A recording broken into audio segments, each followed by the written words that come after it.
Viewers, नमस्कार। आज मैं अपने वीडियो के माध्यम से दर्शन शास्त्र पर जो मनुष्य के ज्ञान की गंगोत्री कहा जाता है उस पर हम आपसे चर्चा करेंगे। दर्शन शास्त्र वस्तुतः विषय को छोड़कर विभिन्न विषयों में सत्य के अंतिम खोज तक जाने का एक माध्यम है, क्योंकि शुरू में विषयों का विभाजन नहीं हुआ करता था।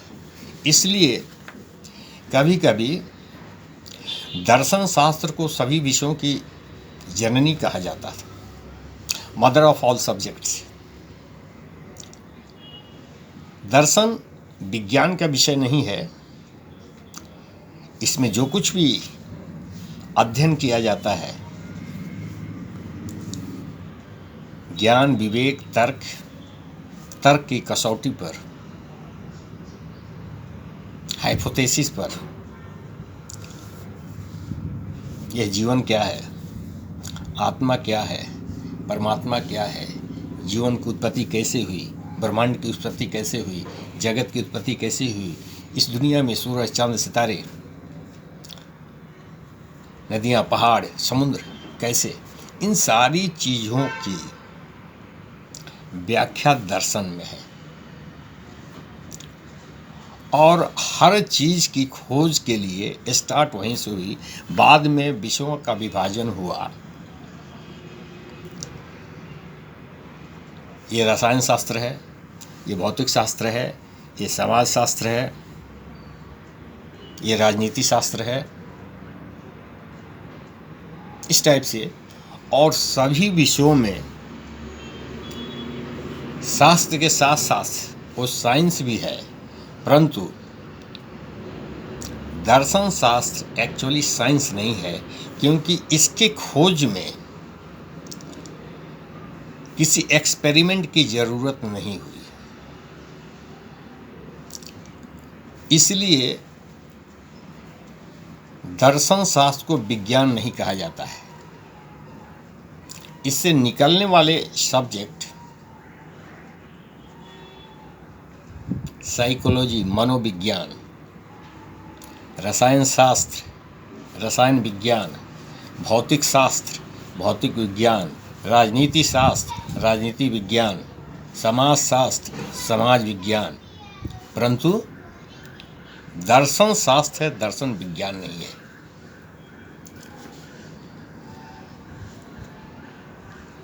दर्शन शास्त्र, दर्शन शब्द दृश्य धातु से बना है, जिसका अर्थ देखना होता है। देखना होता है, उसको समझना होता है, और विभिन्न ऑब्जर्वेशन से सच्चाई के और नज़दीक जाने की प्रोसेस होता है। ये भारतीय दर्शन है। ठीक उसका विपरीत अंग्रेजी में इस शब्द के लिए फिलोसफी शब्द है।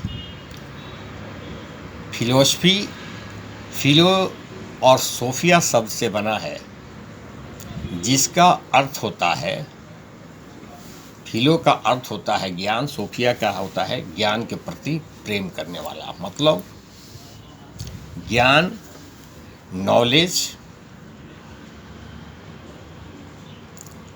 के प्रति जिसको बहुत ज़्यादा आकर्षण है, मोहब्बत है, खोज करने के लिए, उसको फिलोसफी कहा गया। वहाँ भी वही चीज़ है, किसी सब्जेक्ट को अंतिम हद तक उसकी सच्चाई को खोजने की प्रक्रिया है।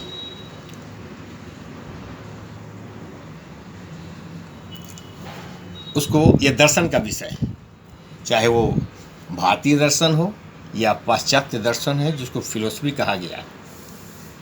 विश्व में दो ही ऐसे देश हुए, भारत और यूनान, जहाँ पर पुराने समय से ही मनुष्य की ये जिज्ञासा हुई कुछ नई चीज़ जानने की, समझने की। मनुष्य की ज़िंदगी सिर्फ इतनी ही नहीं है, किसी तरह खाना, जीना, रहना और जीवन व्यतीत करना नहीं। इसके अलावा भी जिज्ञासा पैदा हुई। विश्व में दो ही देश, यूनान, पाश्चात्य दर्शन का उद्गम स्थल यूनान है, और इधर भारतीय दर्शन। पाश्चात्य दर्शन का विषय वस्तु भौतिकवादी रहा। उसने इस जगत को, इस ब्रह्मांड को जानने की कोशिश की कि जगत कैसे निर्मित हुआ, किन किन तत्वों से निर्मित हुआ, इसकी बेसिक चीज़ क्या है, निर्माता कौन है। इस विषय पर उसकी खोज चली, क्योंकि भौतिक चीज़ों को उसने खोजने की कोशिश की। मनुष्य जीवन से संबंधित चीज़ों पर उसकी व्याख्या नहीं चली, इसलिए उसको भौतिकवादी कहा गया।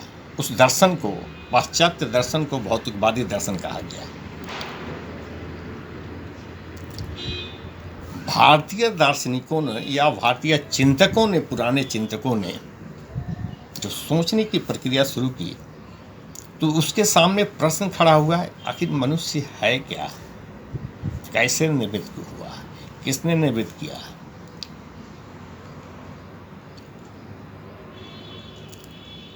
आत्मा क्या है, परमात्मा क्या है, जीवन मरण क्या है, जीवन में दुखों की जो अपार श्रृंखला है ये क्या है, इससे छुटकारा कैसे पाए, ये विषय वस्तु रहा भारतीय दर्शन का। इसको आध्यात्मिक दर्शन कहा गया, क्योंकि इसका आधार अध्यात्म की तरफ जाता है।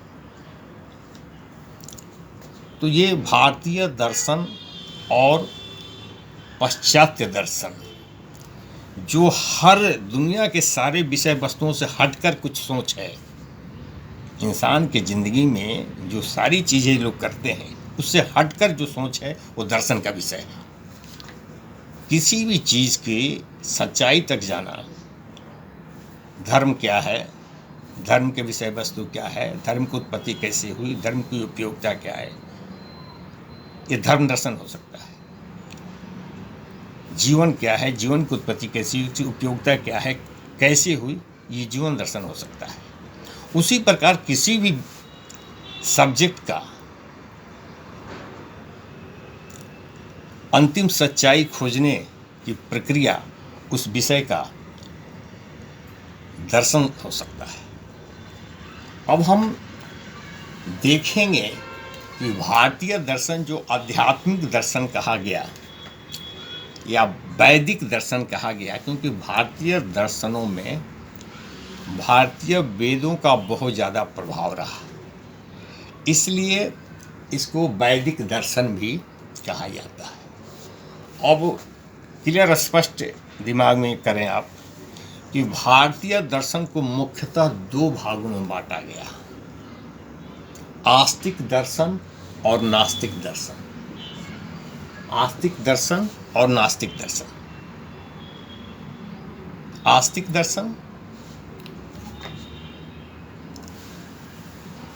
वैसा दर्शन जो वेदों की प्रामाणिकता को स्वीकार करते हैं, मानते हैं, उसको आस्तिक दर्शन कहा गया। वैसे दर्शन जो वेदों की प्रामाणिकता को स्वीकार नहीं करते हैं, उसको नास्तिक दर्शन कहा गया। और वेदों की प्रामाणिकता को स्वीकार करने वाले जो खड दर्शन कहे गए 6 दर्शन भारतीय दर्शन में है, वो हो सांख्य दर्शन, योग दर्शन, न्याय दर्शन, वैशेषिक दर्शन, मीमांसा दर्शन और वेदांत दर्शन। इन 3 जोड़े हैं। सांख्य दर्शन और योग दर्शन, ये तीनों जोड़ों में सांख्य दर्शन जैसे कि यह सैद्धांतिक पक्ष है और उसका एक व्यवहारिक पक्ष योग दर्शन है। न्याय दर्शन सैद्धांतिक पक्ष है, वैशेषिक दर्शन उसका व्यवहारिक पक्ष है। मीमांसा दर्शन ये सैद्धांतिक पक्ष है और वेदांत दर्शन उसका व्यवहारिक पक्ष। सांख्य दर्शन के संस्थापक कपिल मुनि, योग दर्शन के पतंजलि, न्याय दर्शन के गौतम ऋषि, वैशेषिक दर्शन के ऋषि कनाड, मीमांसा दर्शन के जैमिनी और वेदांत दर्शन के बद्रीनारायण है। उसी प्रकार नास्तिक दर्शन में जो वेदों के पारमार्थिकता को स्वीकार नहीं करते हैं, नहीं मानते हैं, वे दर्शन है भारतीय दर्शन में जैन दर्शन, बौद्ध दर्शन, चार्वाक दर्शन और अजैविक दर्शन। जैन दर्शन के संस्थापक भगवान महावीर, बौद्ध दर्शन के संस्थापक भगवान बुद्ध, चार्वाक दर्शन के संस्थापक बृहस्पति और अजैविक दर्शन के अकाली घोषाल। अब पुनः ये जो दो मुख्य हिस्से हो गए, आस्तिक दर्शन और नास्तिक दर्शन, इसके अलावा और दो टुकड़ों में इसको बांटा गया, ईश्वरवादी दर्शन और अनीश्वरवादी दर्शन। ईश्वरवादी दर्शन वे दर्शन या वे दार्शनिक जो ईश्वर की सत्ता को स्वीकार करते हैं या ईश्वर की उपस्थिति को स्वीकार करते हैं, उसको ईश्वरवादी दर्शन कहा गया। अनीश्वरवादी दर्शन वैसे दर्शन या वैसे दार्शनिक जो ईश्वर की सत्ता को स्वीकार नहीं करते या उसकी उपस्थिति को नहीं मानते, उनके प्रमाण को नहीं मानते, वे अनीश्वरवादी दर्शन है। अब ईश्वरवादी दर्शन में दो भाग हो गए, आस्तिक और नास्तिक। ईश्वरवादी दर्शन में ईश्वर की सत्ता को तो स्वीकार करते हैं, ईश्वर की उपस्थिति को स्वीकार करते हैं, परंतु और वो आस्तिक भी है और वेदों के प्रामाणिकता को भी स्वीकार करते हैं। वैसे दर्शनों में योग दर्शन, न्याय दर्शन, वैशेषिक दर्शन और वेदांत दर्शन, ये वेदों की प्रामाणिकता को भी स्वीकार करते हैं और ईश्वर की सत्ता को भी स्वीकार करते हैं। दूसरी तरफ ईश्वरवादी नास्तिक दर्शन ईश्वर की सत्ता को तो स्वीकार करते हैं, परंतु वे वेदों की प्रामाणिकता को स्वीकार नहीं करते। वेदों की प्रामाणिकता को स्वीकार नहीं करते, वे दर्शन है जैन दर्शन और बौद्ध दर्शन। दूसरी तरफ अनीश्वरवादी दर्शन जो ईश्वर की सत्ता को तो स्वीकार नहीं करते और वेदों के प्रामाणिकता को भी स्वीकार नहीं करते, वे हैं चार्वाक दर्शन और अजैविक दर्शन। और ईश्वर की सत्ता को तो स्वीकार नहीं करते हैं, परंतु वेदों की प्रामाणिकता को मानते हैं, वे है सांख्य दर्शन और मीमांसा दर्शन। ये थोड़ा सा कंट्राडिक्टरी कुछ चीज़ें हैं जो बाद में और स्पष्ट होगी, लेकिन मैं फिर भी बता दूं, जैन दर्शन और बौद्ध दर्शन नास्तिक दर्शन है, मतलब वेदों की प्रामाणिकता को स्वीकार नहीं करते हैं, साथ साथ ईश्वर की सत्ता को स्वीकार करते हैं। ये दोनों ही कंट्राडिक्टरी चीज़ें हो रही है। बाद में ये अध्ययन से पता चलेगा कि वेद ईश्वर की उपस्थिति का तर्क दिया जाता है, उसका कोई प्रमाण नहीं है, कोई प्रत्यक्ष प्रमाण नहीं है। बताया जाता है कि वेदों में इसकी चर्चा है, इसलिए ईश्वर है, ईश्वर की सत्ता है। अब जब ईश्वर को ही, वेद को ही अप्रमाणिक मान लिया गया, तो वेद को कहने से ईश्वर की प्रामाणिकता साबित नहीं होती है। तो यहाँ पर कंट्राडिक्टरी चीज़ें होती है। उसी प्रकार से सांख्य दर्शन और मीमांसा दर्शन, सांख्य दर्शन और मीमांसा दर्शन ईश्वर को तो नहीं मानते, परंतु वेद की प्रामाणिकता को मानते हैं। दोनों कंट्राडिक्टरी चीज़ें हो गई। जब वेद को नहीं मानते, वेद की प्रामाणिकता को नहीं मानते हैं, ईश्वर को मानते हैं, या ईश्वर को मानते हैं वेद की प्रामाणिकता को नहीं मानते, दोनों ही कंट्राडिक्टरी चीज़ें हो गई। ये अलग अलग जब हम दर्शन पर अध्ययन करेंगे, क्योंकि ये काफ़ी डिबेट का विषय, ये सारी चीज़ें काफ़ी डिबेट के विषय है दर्शन में। आस्तिक दर्शन, नास्तिक दर्शन, और ये जो मैंने अभी बताया काफ़ी डिबेट का विषय, और लंबी डिबेट की प्रक्रिया इस पर चलती है। अब उसके बाद पाश्चात्य दर्शन में, पाश्चात्य दर्शन जो है प्राचीन कालीन, मध्यकालीन और समकालीन 3 भागों में बांटा गया। प्राचीन कालीन में आदर्शवाद, यथार्थवाद, प्रकृतिवाद और प्रयोजनवाद। मध्यकालीन में मार्क्सवाद, दूसरा अस्तित्ववाद, और समकालीन दर्शन में सापेक्षवाद, विश्लेषणवाद और अनुभववाद। ये मुख्य रूप से भारतीय दर्शन और पाश्चात्य दर्शन के स्वरूप है, जिस रूप में माना गया है, जिस रूप में इसके विभाजन किए गए हैं, जिस रूप में इसको समझा गया है। अब मैं थोड़ी भारतीय दर्शन पर चर्चा करूं। भारतीय दर्शन, यहाँ तक तो हम लोगों ने समझ लिए कि दर्शन क्या है, किसी भी चीज़ की सच्चाई तक पहुँचने का अध्ययन है। और अध्ययन का माध्यम क्या है? इंसान के बुद्धि, विवेक, तर्क के माध्यम से किसी चीज़ की सच्चाई तक पहुँचना। तो भारतीय दर्शन का जो विषय वस्तु है वह है मनुष्य, आत्मा, परमात्मा, जीवन मृत्यु, स्वर्ग नरक, ये विषय वस्तु है। इस पर वह अध्ययन करता है, तर्क करता है, और विभिन्न इंद्रियों के माध्यम से इसको जानने की कोशिश करता है। और इसके अलावा चूंकि भारतीय दर्शन मूल रूप से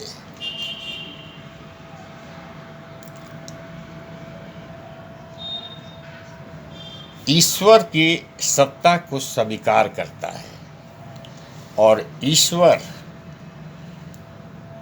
और आत्मा, परमात्मा, जीवन जगत, जन्म मरण, स्वर्ग नरक, जीवन की सच्चाई तक पहुंचने के लिए उसने अपने अध्ययन में यह पाया कि मनुष्य की ज्ञानेंद्रियां आँख, नाक, कान, त्वचा से जो अनुभव, या मनुष्य के विवेक, बुद्धि, तर्क से जो चीज़ें प्राप्त की जा सकती है, यह मनुष्य की ज्ञानेंद्रियों की एक सीमा है, और ईश्वर की सत्ता असीमित है।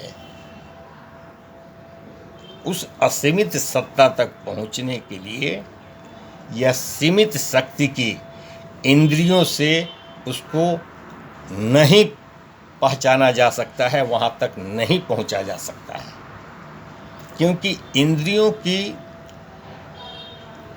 ज्ञान की सीमा सीमित है और सत्य ज्ञान या ईश्वरीय ज्ञान की सीमा असीमित है। तो उस सीमित ज्ञान से असीमित क्षेत्र तक जाया नहीं जा सकता है। इसलिए भारतीय दर्शन ने, भारतीय दार्शनिकों ने अपने खोज में मनुष्य की ज्ञानेंद्रियों के अलावा उसने आत्मा, चेतना, साधना, मेडिटेशन का सहारा लिया। मतलब धीरे धीरे झुकाव अध्यात्म की तरफ हो गया, और भारतीय चिंतन का आधार अध्यात्म हो गया कि उस सत्य की खोज ये ज्ञानेंद्रियों से संभव नहीं है। ज्ञानेंद्रियों की एक लिमिटेशन है, और वह सत्य असीमित है। उस असीमित सत्य तक जाने के लिए हमें कुछ और माध्यमों की सहारा लेनी पड़ेगी, और वो माध्यम आत्मा, साधना, मेडिटेशन, साथ साथ इंद्रियों की जो सत्ता है उसको साथ लेकर के हम जा सकते हैं, और तब हम उस अंतिम सत्य तक पहुंच सकते हैं। ये है भारतीय दर्शन का आधार, जिसमें वह वर्तमान ज्ञानेंद्रियों का तो संपूर्ण उपयोग करता ही है, उसके अलावा वह आत्मा की सत्ता और चेतना को भी सम्मिलित करता है, और मेडिटेशन, ध्यान जैसी चीज़ों को भी इसमें सम्मिलित करता है उस अंतिम सत्य को प्राप्त करने के लिए। इस प्रकार यह संश्लेषण की प्रक्रिया है, दोनों चीज़ों को मिलाकर वहाँ जाता है। इसका आधार आध्यात्मिक हो गया, और उद्देश्य क्या है? चूंकि मनुष्य का जीवन दुखों से भरा हुआ,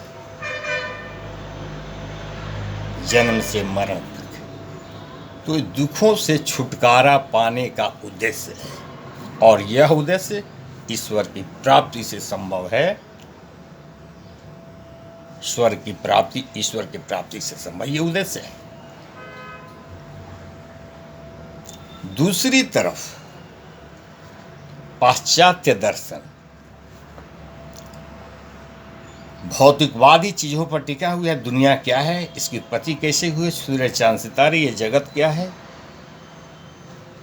और जगत में जो बड़ी बड़ी चीज़ें सब कुछ दिखाई पड़ती, इसका उत्पत्ति कैसे हुआ, इसका उसके सच्चाई को जानने के, ये जगत कैसे चल रहा है, इसका नियंता कौन है, कि चल कैसे रहा, इन सारी चीज़ों पर, और इसके लिए अपनी ज्ञानेंद्रियों का संपूर्ण उपयोग, ज्ञान, बुद्धि, विवेक, तर्क, इसी को आधार लेकर के, बेसिकली वैज्ञानिक आधार उसका वैज्ञानिक हो गया, वैज्ञानिक आधार से सच्चाई की खोज,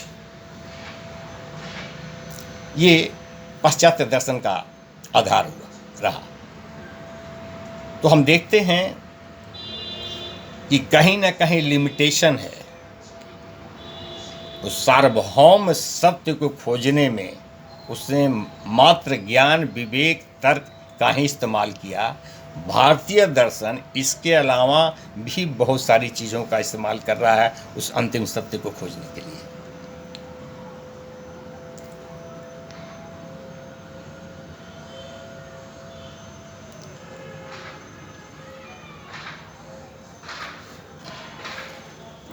भारतीय दर्शन में बहुत डिबेट का विषय रहा है।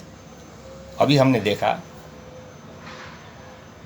कि बहुत सारे दर्शन शास्त्री, दर्शन शास्त्र के अलग अलग विभाग, बहुत सारे वेदों की प्रामाणिकता को नहीं मानते हैं, बहुत सारे ईश्वर के सत्ता को स्वीकार नहीं करते हैं, बहुत सारे ईश्वर के सत्ता को स्वीकार करते हैं। ईश्वर के सत्ता को स्वीकार नहीं करने वाले का तर्क है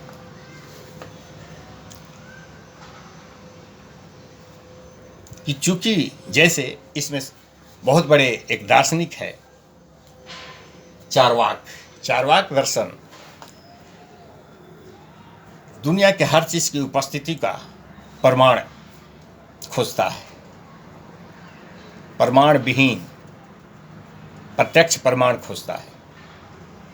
इंद्रिय के प्रामाणिकता के दायरे में जो चीज़ आती है उसी को वह सत्य मानता है। कोई वस्तु अगर सामने है, आंखें उसको देखती है, त्वचा उसको महसूस करता है, तब उसको सत्य मानता है।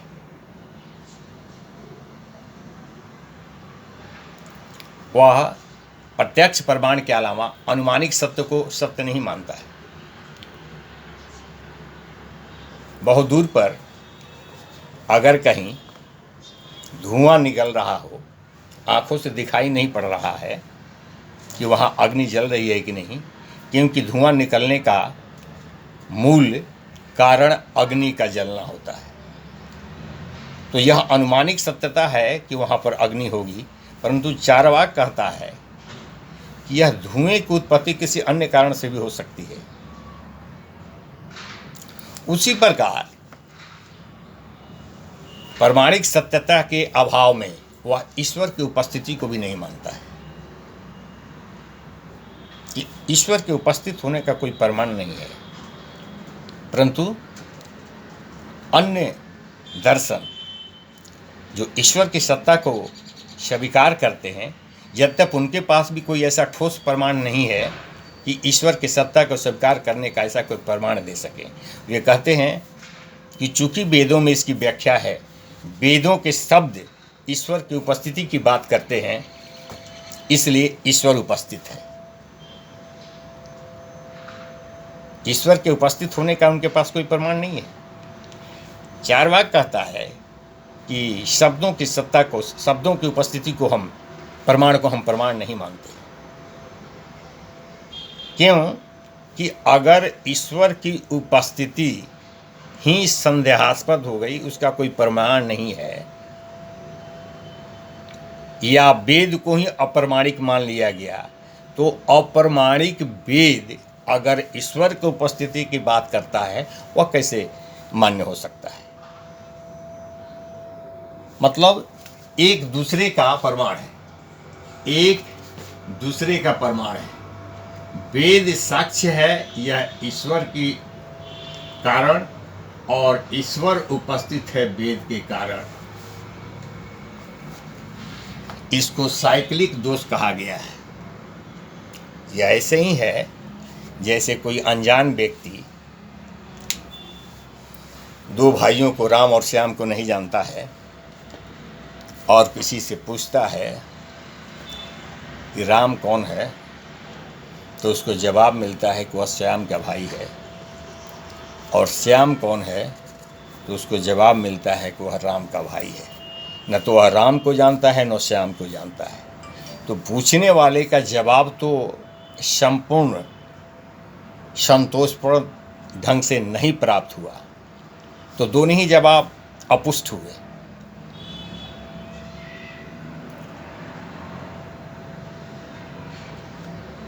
इस प्रकार भारतीय दर्शन शास्त्र पाश्चात्य दर्शन से बहुत आगे जाकर के ये भौतिकता पर ज़्यादा जोर नहीं देता। ये आत्मा, परमात्मा, दुख, सुख, स्वर्ग, नर्क की बातें करता है, जबकि पाश्चात्य दर्शन मनुष्य के शरीर पर ज़्यादा जोर देता है। शरीर ही सब कुछ है, शरीर है तो आत्मा है, शरीर नहीं है तो आत्मा नहीं है। जबकि भारतीय दर्शन आत्मा की बात करता है, वह शरीर की बात करता है।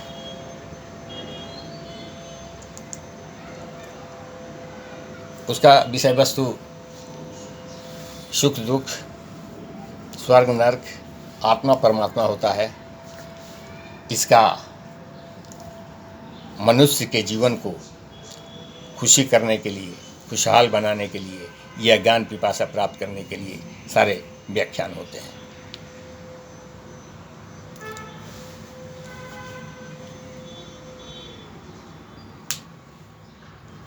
अब हम भारतीय दर्शन और पाश्चात्य दर्शन के मुख्य विशेषताओं को हम अगले वीडियो में देखेंगे। अभी हमने दर्शन क्या है, भारतीय दर्शन क्या है, पाश्चात्य दर्शन क्या है, भारतीय और पाश्चात्य दर्शन के विभिन्न स्वरूप क्या है, भारतीय दर्शन की विशेषता क्या है और पाश्चात्य दर्शन की विशेषता क्या है, दोनों में बेसिक डिफरेंस क्या है, इस पर हमने चर्चा किया। अगर वीडियो पसंद आया हो तो निश्चित रूप से वीडियो को लाइक एंड शेयर ज़रूर करेंगे, और नए लोग, नए दर्शक वीडियो के हमारे चैनल को सब्सक्राइब करेंगे, सो दैट कि आने वाले आगे की सारी वीडियो उनको मिल सके। Thank you.